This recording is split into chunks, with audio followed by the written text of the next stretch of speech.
Fresh off the crate challenge, it's your man. I've been climbing crates for 2 weeks. No, I haven't. Don't do that. Please. It's Randomly Selected. I'm your host, Mario Smith. What's up, everybody? Thanks for coming back. Please subscribe and tell your people to check out Randomly Selected. And also Sound Rotation, because Dwayne Powell is with the man. Yes.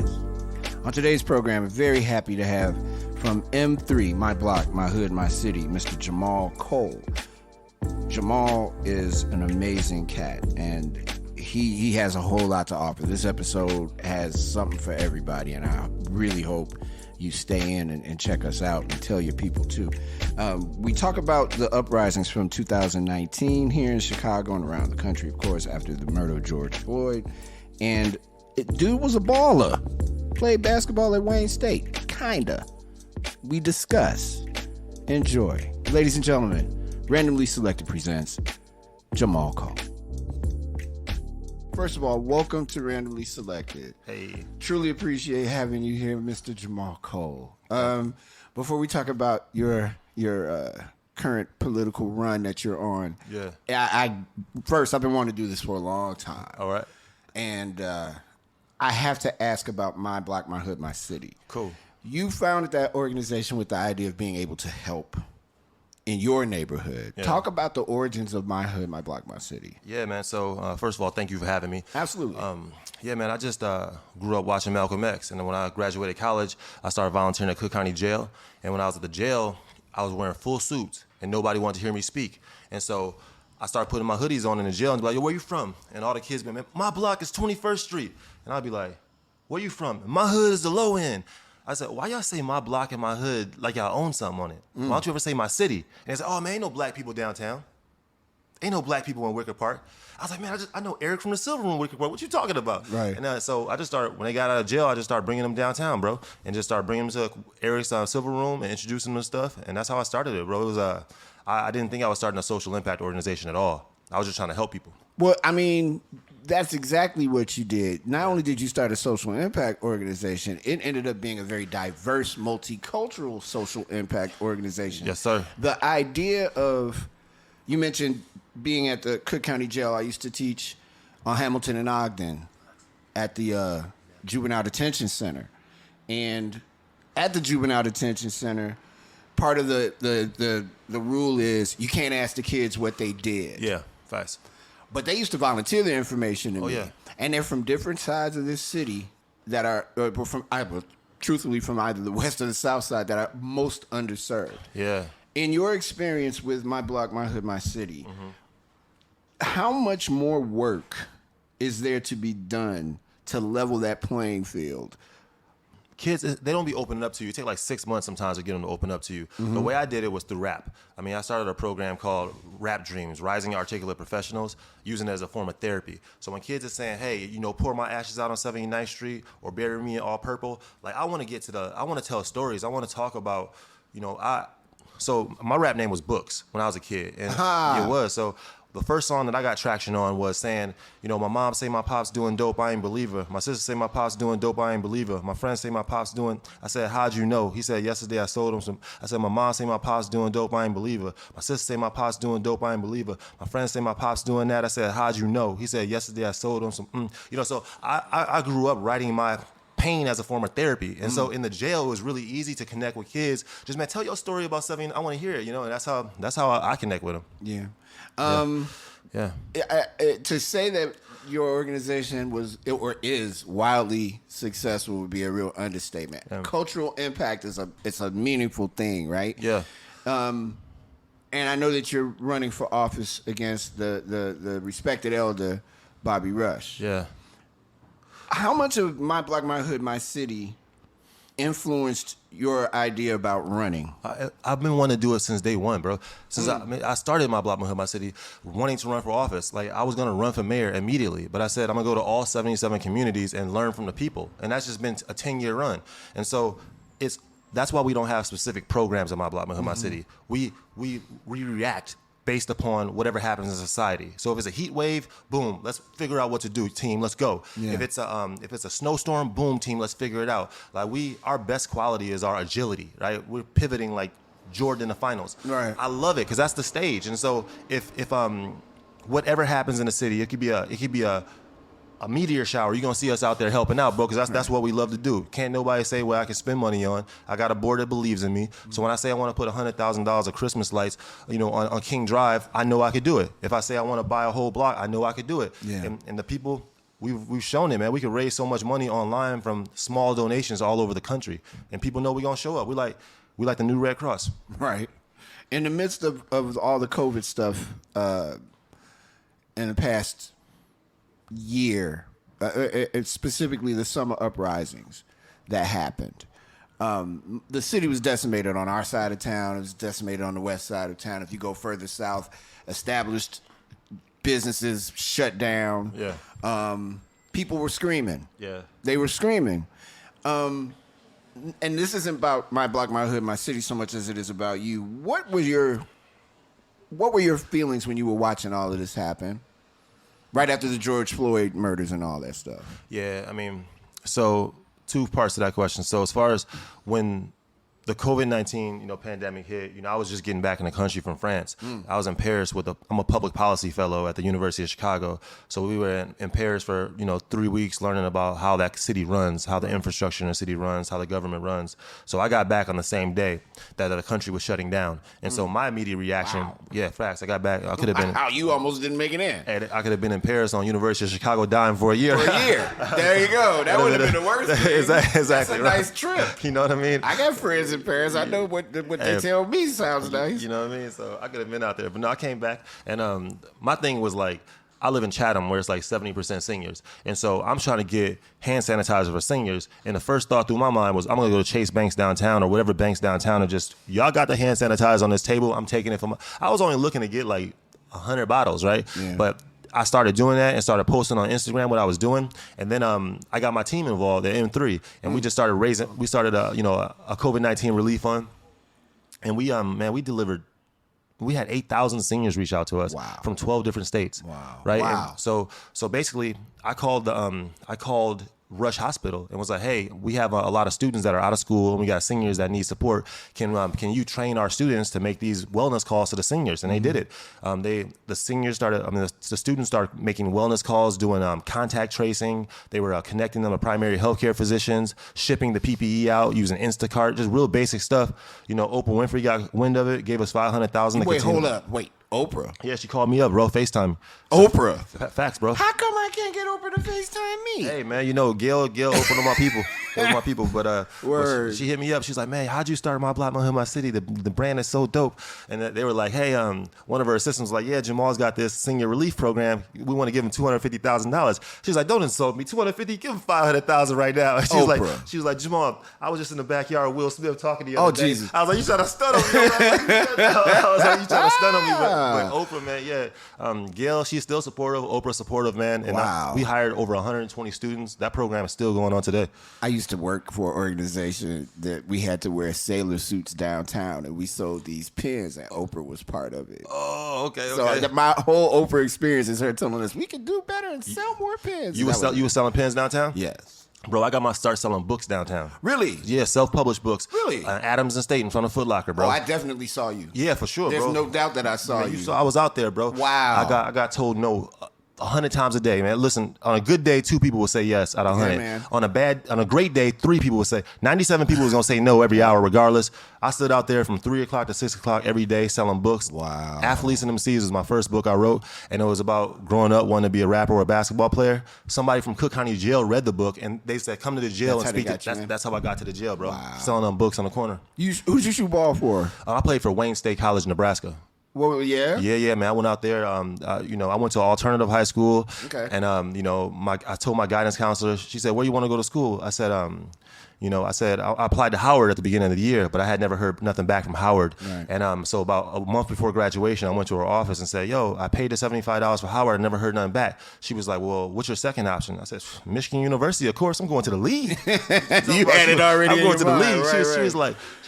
She said, well, you go to alternative school. You don't even show up on game day. So you know, you even need to go to a trade school or the army or something. I was like, yo, I just told you I'm going to the league. I'm getting my family out the hood.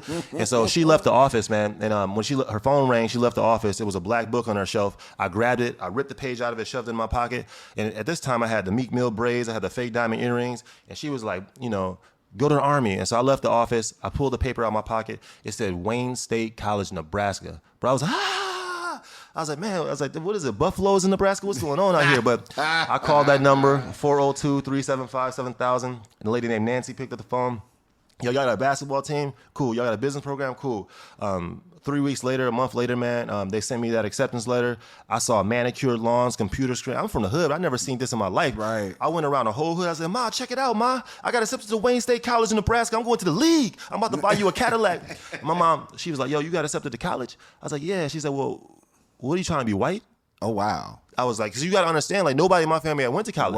Right. Like, if I went to school 3 days in a row, my dad was like, you going to school again today? Oh, wow. Yeah, man. Everybody in my family was hustlers. So I never seen, I took it to my friends. I said, Jeremy, check it out. I got accepted to Wayne State College in Nebraska. We get off the block. I'm going to the league. He's like, you leaving the hood? You leaving the block? He's like, yo, I ain't going nowhere. I got my jaw broke that summer. Oh, wow. You think you better than us? You think you better than us, bro? Wow. I took the acceptance letter to my dad. We was living in a motel, eating at the homeless shelter across the street. It was my last resort. I said, Pops, check it out, man.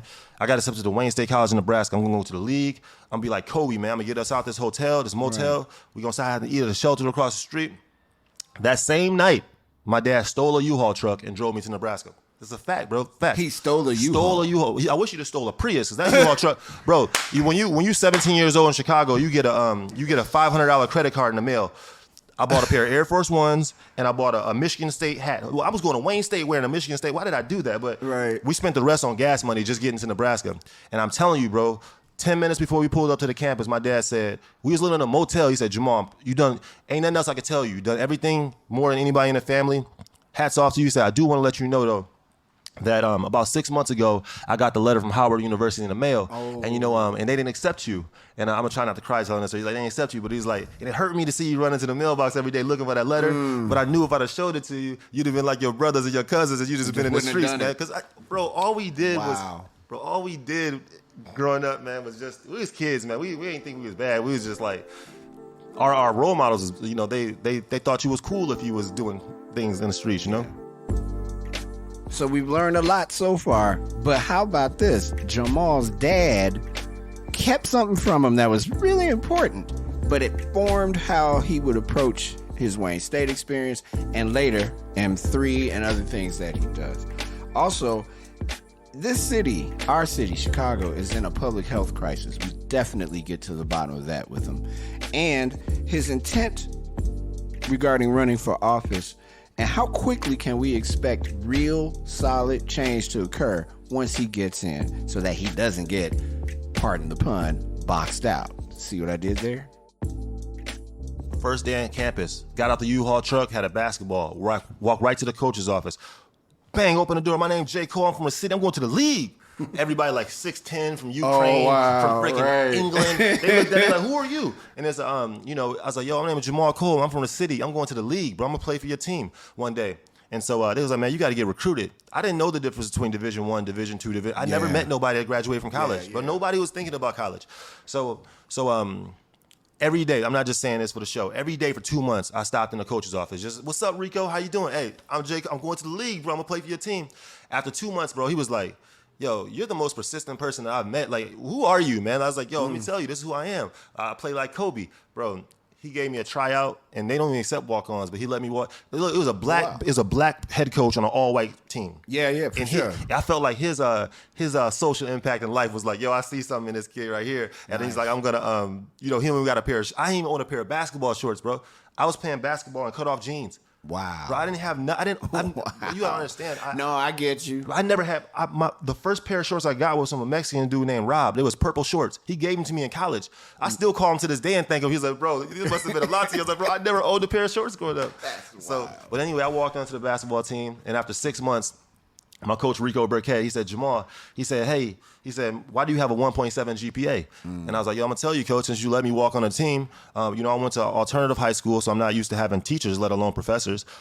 Plus, I don't have no scholarship or no financial aid. I said, I don't have no books. This books is expensive. Plus, people in Nebraska racist, man.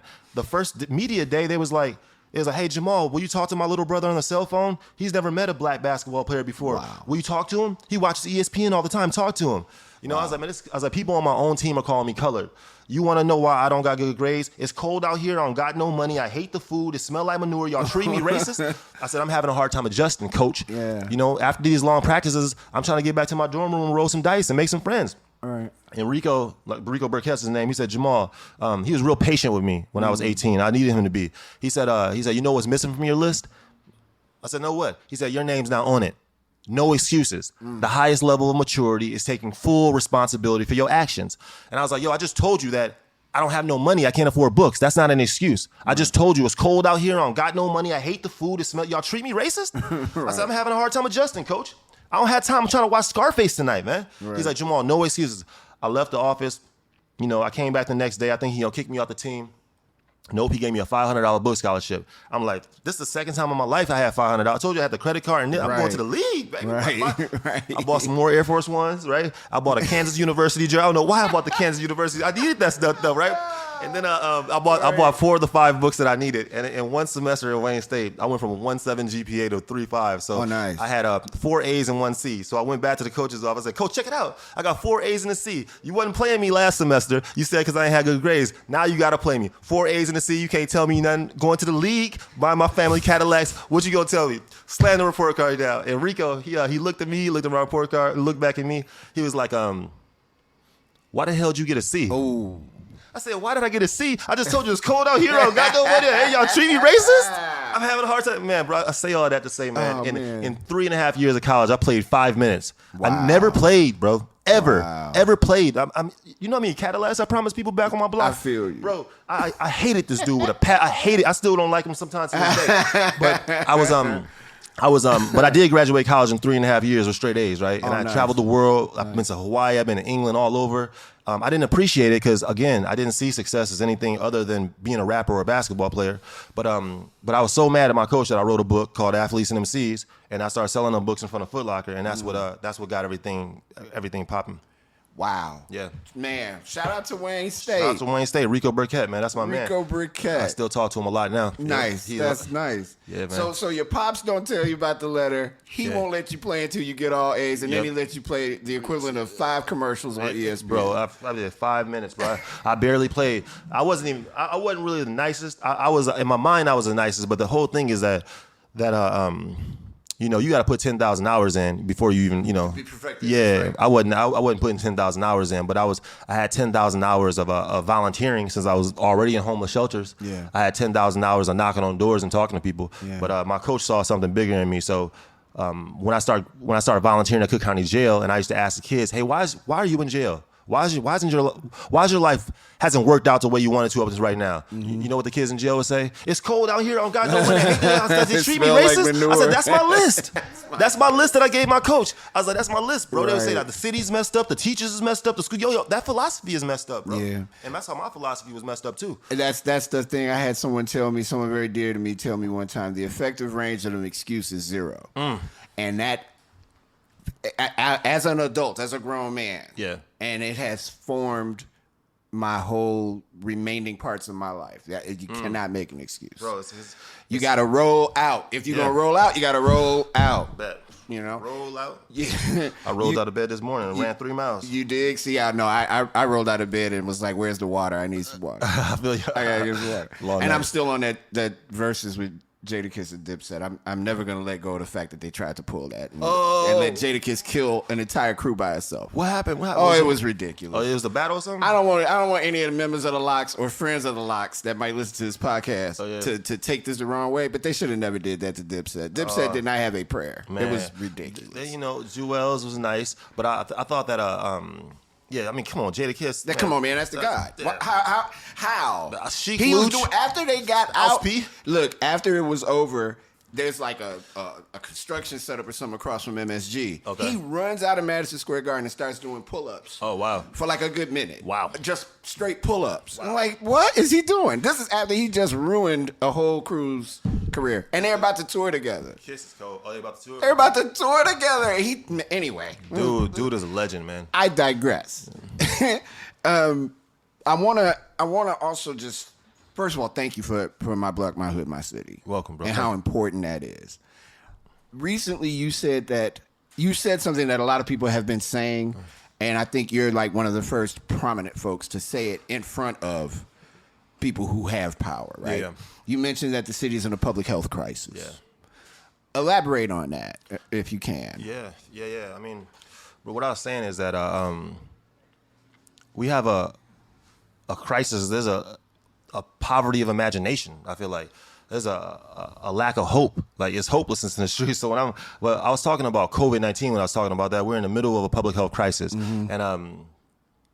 and people want me to sit up here and give out turkeys. Like, oh, keep on doing charity. Nah, man. Like, I can give out turkeys on Thanksgiving for the rest of my life. But people still gonna be hungry on the 28th and 29th. There you go. On the 30th and the 1st, people still gonna be hungry. I could give out emergency grants to families and small businesses and community. I'm giving out $1 million tonight. Like, we giving out $1 million to over 300 businesses tonight. Wow. Literally, this is the second year in a row. Wow. But bro, my arm's still not big enough to create these challenges we facing in Chicago are entrenched. They're not nonprofit problems. They're policy problems, right? And so what we need a partner in government that can actually advocate for us, like go to DC, shine the nation's eye on our neighborhoods, and fight for the programs and ideas we already doing. So yeah, we in a public health crisis, man. Obviously with COVID-19, and I feel like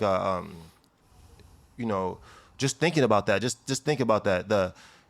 The city has had the COVID-19 had enormous impact on the whole country, not just because of lives lost, but I feel like the repercussions from this global pandemic is going to last for a while. Yeah. And so if you look at our healthcare system, having your healthcare attached to your place of employment, that was an obvious flaw in our healthcare system when thousands of companies started just laying off and firing employees at the beginning of the pandemic, right? And then it was giving them COBRA insurance like you could afford that. Come on. So we need a new healthcare system that we need to pass Medicare for all. That's the COVID-19 pandemic had a huge impact on our education system too. If you lived in a poor neighborhood or a rural neighborhood, you was left behind, not because you wasn't trying, but because you didn't have access to the internet. Right. And so it's time for us to start. I mean, the internet, bro, is not a luxury no more. It's like it's a necessity, and we need to have universal Wi-Fi. So that's where I was coming from with it. I wonder if when we air this, this will be right before Labor Day weekend. Okay. Which is the traditional start of election season in the U.S. Okay. This is a real one. Yeah. Right? And again, with all due respect to Bobby Rush, there are those who are saying, it might be time for the elder to let someone else do it. Yeah. And then there are also those that are saying the opposite, like let him keep doing it if he's able.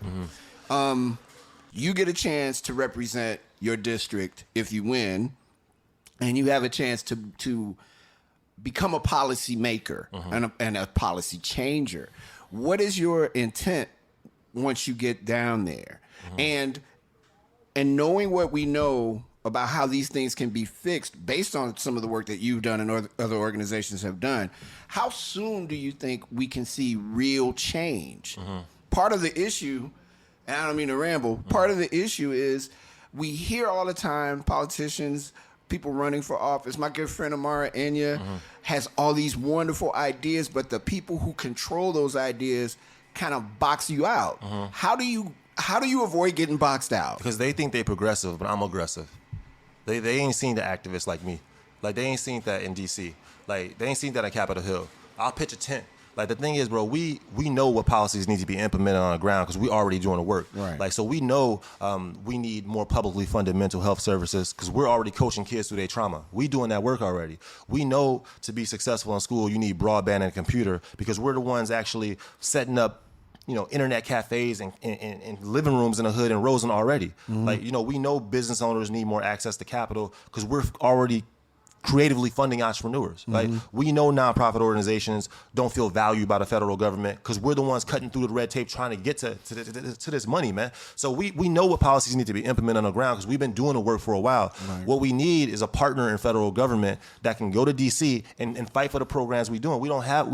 I'm running to be that partner in federal government, bro. And I'm about that action. That's the campaign slogan, about that action. And I really believe, man, I believe in my heart that my daughters can walk down 79th Street one day without having to look over their shoulders. I believe in not having 15 currency exchanges in the neighborhood and all these banks, right? And I truly believe that if I'm elected, we can stop gun violence in Chicago. I believe that, bro. That's why I'm running gun violence. You quote me on saying it. I'm running so I can stop gun violence in Chicago, and that's what I'm going for. We've had some really cool people sit in this seat who have political aspirations, Jahmal being among one of them. He's running for Congress, Bobby Rush's seat. We've had Amara Enya sit in this seat. Rhymefest ran for alderman. You know what I'm saying. I wanted to know, what other campaigns after he conquers this one does he have in his sights? Could we see Mayor Jahmal Cole? Maybe. You never know. Also, that man is on these streets like for real. You catch him on the 9, you catch him here in Hyde Park. He's where the action is. And we talk about that impact he has when people get to see him. And we also talk about what his vision is for Chicago. Here's Jahmal. Man, right now, I'm trying to win this race on June 28th. I know that. Yeah. Well, I'm saying, though, in the future. Man, I might run for president. Like, you know what I mean? I know I'm going to be in Congress for at least 6-8 years. That's my goal. Okay. I promised Roderick Sawyer, my alderman, I would do it. Good man, Brother Sawyer. Yeah. So, I talked to him about that. The thing is, man, I love having big dreams, big goals. Like when you write down your goals and you're specific about them, I feel like the universe pulls you to them. Yes, sir. I don't like being around people that you like, what you doing this week? Oh, I'm just maintaining. Run. I don't want to be around you, bro. You just maintain. I'm trying to be a president, man. Run. Why you think you be Bobby Rush? Why you think I got big goals, man? What you want me to do, bro? So it's like, I'm about being specific about my goals and writing them down. Like most people will never tell you I want to be a mayor or I want to be a president. You know why? They'll say something like, I want to be something like a politician one day, but they won't be specific because that'll take away the feeling of failure when you don't get there. Yeah. But it'll leave it so objective that you won't fail. No, man, you need to struggle. You need to struggle. You need to learn from your struggles. I'm going for it, bro. But my whole thing in life, man, was to just follow my heroes, bro, like Malcolm X. I love seeing him speak in front of the currency exchanges. I love seeing him speak in front of the beauty supply stores and meet people where they're at, right? I mean, I saw the movie Malcolm X so many times, I thought Denzel was Malcolm, bro. Right. So I grew up, my mom had me in church speaking 3 times a week. So I grew up to be who I am now. The idea of meeting people where they're at, that's a basic tenet that the 5%ers have. Okay. About how to introduce Islam to people. For real? You meet people where they're at. I love it. That's the only way. I mean, you take the Islam part out of it. That's what you have to do. But that's what we're doing. We're meeting people where they're at every day. It's not. Even if you're sitting in the highest tower in Chicago, I'm coming to you. That's why, when I win, that's why my office is going to be on 79th Street. And I'm going to be jogging down 79th Street 3 miles every day. You got to be there, bro. I mean, I live there right now. So. I used to live in South Shore, man. I used to live on 78th and Marquette. I know what it's like. Yeah, I know what it's like to have to get to CVS because that's where I went to school. Some days I didn't have bus fare. I had to walk to 87th and Jeffrey. So you already know, man. That's like the realest. Yeah. And it wasn't an embarrassing feeling, but that's like, okay, I got to go to school. I have to go. Yeah. I have no other activities in the hood. I gotta go, bro. It's real. I hit my first turn on 79th in Wabash. I see my first turn is at the Taylor Funeral Home. Then I wave hello to everybody at the methadone clinic across the street. I wave hello to the fireman department across the street. I wave hello to people at the Red Line. I say what's up to people in the Garrett's Popcorn line. I say what's up to people in the Currency Exchange line, at the bars, Captain Hard Times. I mean, I jog down 79th Street every day, bro. This is like my life. Wow. So, yeah, living on the 9. Look, you got living on the 9, for the folks who are listening that don't know, 79th Street, it is a real thing. You might see anything and anybody on the 9. Everything. At any time. Yeah. 24 hours a day. It's very capable of someone saying something profound or profoundly stupid on the 9. You see a lot. You just don't got to witness a lot. That's right. That's what I'm saying. You see a lot, but you don't have to witness a whole lot. Exactly. But the idea that there's not a lot of folks in this era coming from that perspective of having been, like when I was a shorty, Yeah. politics in Chicago, black politicians, yes, they were in the hood. They were definitely on site. You could see them. You could go talk to them. That kind of changed a little bit. I think the idea of someone being a political person, it was more about being a political star. Yeah. You don't have the star. I mean, you're already a star, brother, but I'm saying you don't have that, I'm running till I can be a star. Nah, bro. I'm still going to be...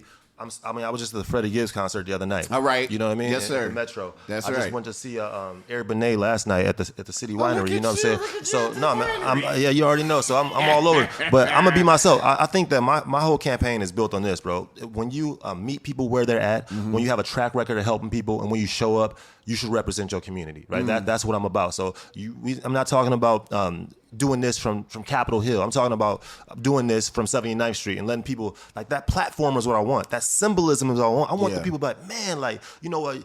I just spit a 16 with the congressman. Right. Oh, I got crossed over by the congressman at Cole Park. You know what I mean? People are like, man, the congressman be out there. Because I want people to know that that's what I do, bro. I show up on blocks and shovel snow. Yeah, yes, I know. I must be shoveling snow regardless of what happened in this election, bro. What was the story? I think it was during COVID, like right at the beginning. Your grandmother got sick or something? Yeah, my grandma, she passed away at the beginning. They didn't know it was COVID or nothing like that, but looking back on it, who knows? She had an oxygen tank already, but yeah, she told me to bring her some cornbread and bring her some hand sanitizer for her building, and I did. And she was like, "Bring me 2 Jiffy mixes. I'll make you some and some sweet potatoes." All right, grandma. And yeah, man, she died the next day, and she was and I felt bad because she was always telling me, "Hey, if you ever meet Barack Obama, I want you to record something for me." Oh wow. And, but when I met Barack, I was too embarrassed to pull out my phone. I was too embarrassed to pull out my phone and ask him. Yeah. And I could even tear up now because I was so mad I didn't do it. But yeah, man, my grandmother, man, she watched all my TV interviews, man. After every interview, she'd call me up and be like, because I'm from North Chicago, and my grandma would be like, "Don't ever come back out here. You're pushing the family forward by living on the South Side." Right. And we just all so proud of you, man. So did you continue? I'm trying to remember it because when I saw it, that was what made me want to interview you. Okay. That was I was like, I gotta talk to this dude. And you like that day she passed away, you were still like working. Yeah, man. Just can't stop, man. Can't stop. I feel like that's stunning to me, bro. That's just wild that in the midst of this, it's just grandma. You know what I'm saying? Yeah. And then you're like, I gotta do the work. Yeah, she would have wanted me to, bro. She would have wanted me to. There's too many people depending on me, and as a leader, man, you just gotta move forward even when you're uncertain. I don't have all the answers. I have to ask a lot of questions, read, try to understand, but I'm moving forward, and I'm about that action, bro. Yeah. And yeah, I feel like success is what you attract. Really, it's not what you pursue. So I'm just keep on trying to be attractive, and use my platform, my social media platform, to let people know what we're doing. People want to know, how can I get involved?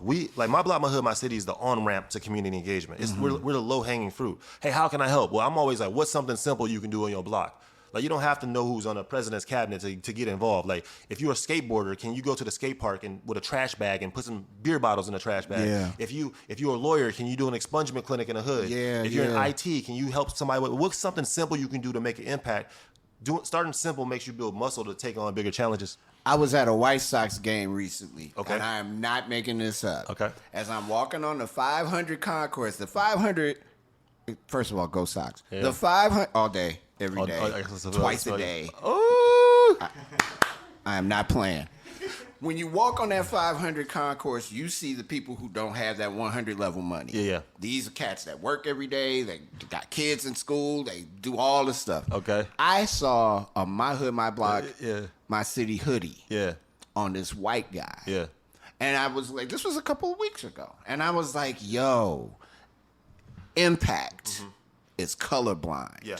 It's a fact. Impact is colorblind. It doesn't mean that guy might be any kind of person in his life, but the fact that he's representing that, that is a real thing in this town, man. To see the brand out there like that, how does that make you feel? Great, man. I wanted to be in the Smithsonian one day. I feel like that hoodie.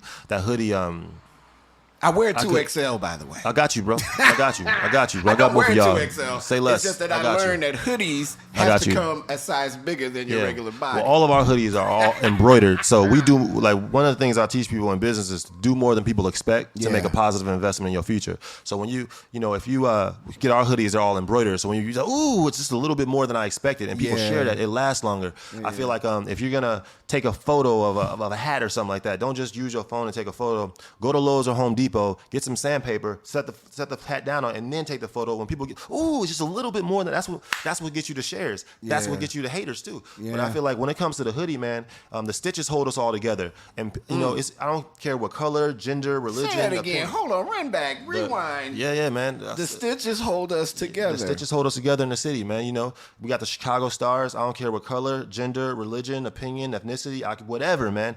We're gonna show up and volunteer together. And that's what I learned from going to college in Nebraska. Is that when I was, it was a fish out of water experience out there. Wasn't a lot of black people. I started connecting with people based upon their values. And when I went overseas, I realized that overseas, they separate people by all types of things other than color. We do it in this country by color, but overseas is done by a lot of other things, class. But anyway, man, regardless of what color you are, regardless of if you're a Cubs fan or White Sox fan, these seniors need this PPE packages, bro. Yeah, man. Show up and let's get it done. So and a shout out to the Sox. We're doing a volunteer appreciation day there, August 16th. Show up in the parking lot. We got free food. Hundreds of people always there. Everybody getting tickets to the game. We My Block, My Hood, My City is doing some big stuff. And I meant that about seeing that man in that hoodie at that place. Yeah. Being anywhere in town and seeing it, it's like, yo, that's called having impact. Bro, thank you. I am really curious, and I know you got stuff to do. It's all good. I am mad curious about how do you, one of two, how do you continue My Block, My Hood, My City, or M3 as you refer to it, once you win, because I'm projecting. Mario Smith has declared Jahmal Cole the winner. Let's do it. Let's do it. How do you keep that going? I imagine it would become an even bigger situation once you're in. And well, let's go with that one first, and then I'll lay my second one on you. Man, it's my baby. I grew it, and so I could have moved to Africa last year. You know what I mean? I could have started M3 in Africa, did all kinds of stuff, and so. I'm just happy that I have a great team of leaders. My chief operating officer, all my program managers, they're just such great leaders, and I feel like there should be 1,000 My Block, My Hood, My Cities. We need a lot more nonprofits, but like I'm running to be a partner in government for nonprofits like My Block, My Hood, My City. So, for sure. So I don't anticipate myself ever not being the founder, not being the CEO. But we gotta like saying Bobby Rush, Congressman Rush has to pass the torch. Got to be the same thing with somebody like me. You got to pass the torch down to a younger activist that's hungry, has the energy, that's going to be shoveling that snow, because you got to show up for people. So I'm looking for the hungriest people. We're grooming them right now. And the second and final thing, before I reluctantly have to send you on your way so that you can do the work. Chicago, Illinois, man. Yeah. This is it. This is it for all us. This is our place. This is our block, our hood, our city, so to speak. I don't know many people who don't love Chicago once they get to know it a little bit. What do you see for the city?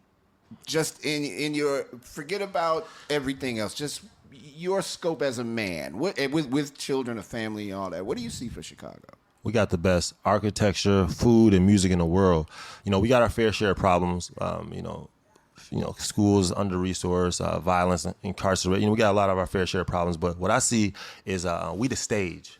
We the stage, bro. If you can make it in Chicago, you can make it anywhere. Pretty much. And we when I go to Harlem, I see the White Sox hats. Yeah. We set the dances up and we set the trends. We trendsetters. So what I see is a new generation of freedom fighters that's gonna stand up and represent the city well. And we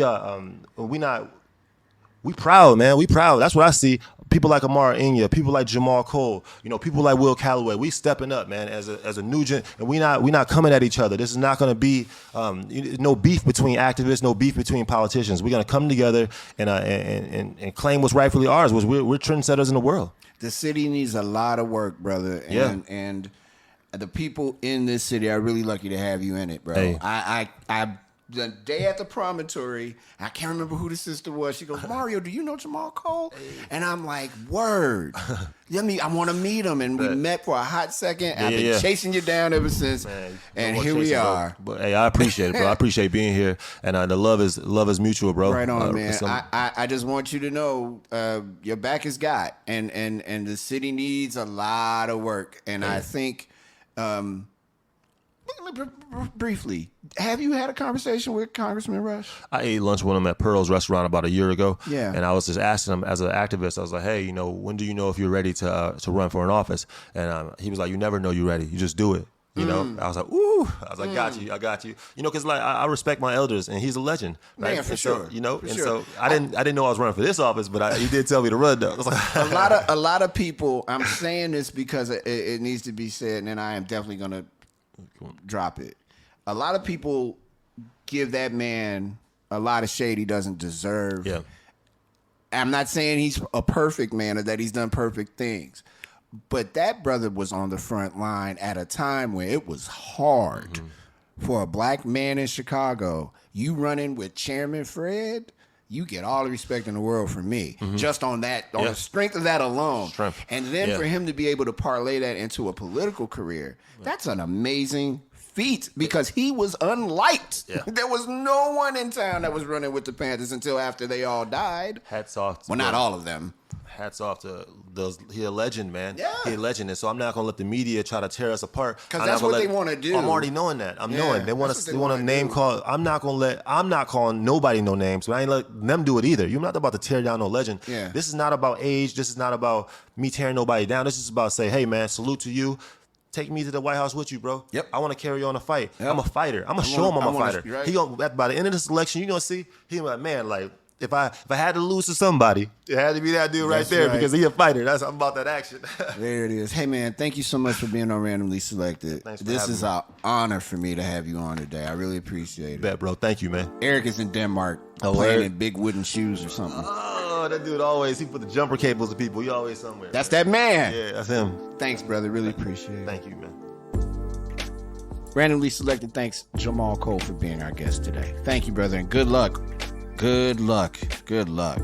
I am so excited about what you're going to do for not just the city, but for our state and for this country, too. Shout out to everybody that works for M3 as well. You guys do the work. Much appreciated. Our next guest on Randomly Selected is world-famous artist Carlos Rolón. For the people who know design will be in our building on the next episode of Randomly Selected. On behalf of everybody, including the silent producer and the other silent person who doesn't say anything, thanks for being here. See you all soon. Peace.